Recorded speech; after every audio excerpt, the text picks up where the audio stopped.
Mahal kong ina at ama, uunawain ko kayo at pagpapasensyahan.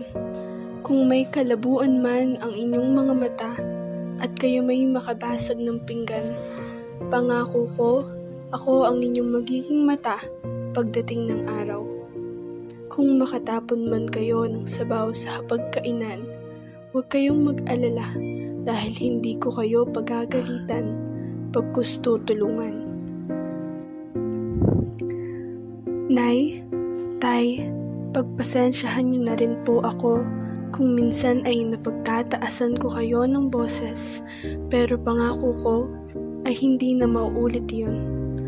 Naaalala mo ba, Nay, noong ako ay bata pa, ako'y inyong pinagtsatsagaan na turuan ng abakada na minsan ay hindi ako nakikinig sa'yo.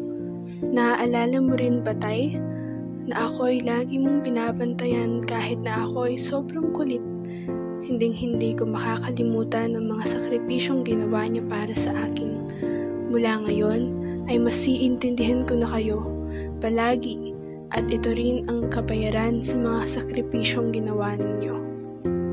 Kapag humina na ang tuhod nyo, pangakong pagtsatsagaan ko kayong tulungan tumayo at aalalayan ko kayo sa bawat hakbang nyo, katulad ng pag-alalay mo sa akin noong nag-aaral pa lamang akong lumakad.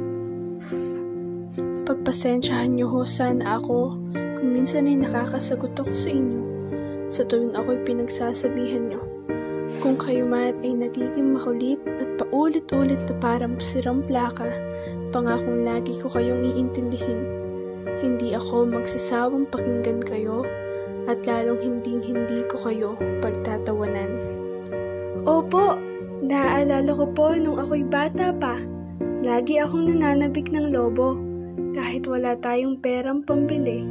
Ang mga panahong iyon ay puno ng simpleng kasiyahan at ang iyong pasensya sa aking walang katapusang kagustuhan. Salamat po sa walang katapusang pasensya, pag-unawa at pagtsatsaga sa aking mga kahilingan at kakulitan noong ako'y bata pa. Ang inyong pasensya at pagmamahal ay nagbigay sa akin ng magagandang alaala at aral sa buhay. Ipinakita nito kung gaano kalaki ang inyong pagmamahal at dedikasyon. Ang inyong pagtsatsaga sa aking kakulitan ay nagturo sa akin ng kahalagahan ng pagmamahal at pag-aaruga. Itinanim nyo sa akin na ang tunay na pagmamahal ay hindi basta-basta sumusuko. At ito'y patuloy kong dadalhin habang ako'y lumalaki. Salamat po sa lahat ng sakripisyo at pagmamahal. Pangako, gagawin ko rin po ang lahat para mapakita ang aking pagmamahal at pasasalamat sa inyo sa abot ng aking makakaya. Pangako, Inay, Itay, masahabaan ko ang aking pasensya. Hindi ko kayo pagdidirian, pagkus iintindihin ko kayo gaya ng pag-intindi nyo sa akin nung ako ay bata pa.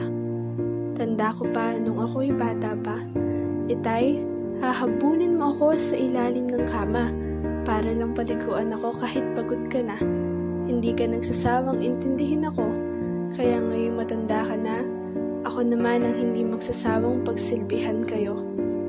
Nauunawaan ko ang kadalasan mong pagsusungit. Marahil dala ito ng iyong katandaan.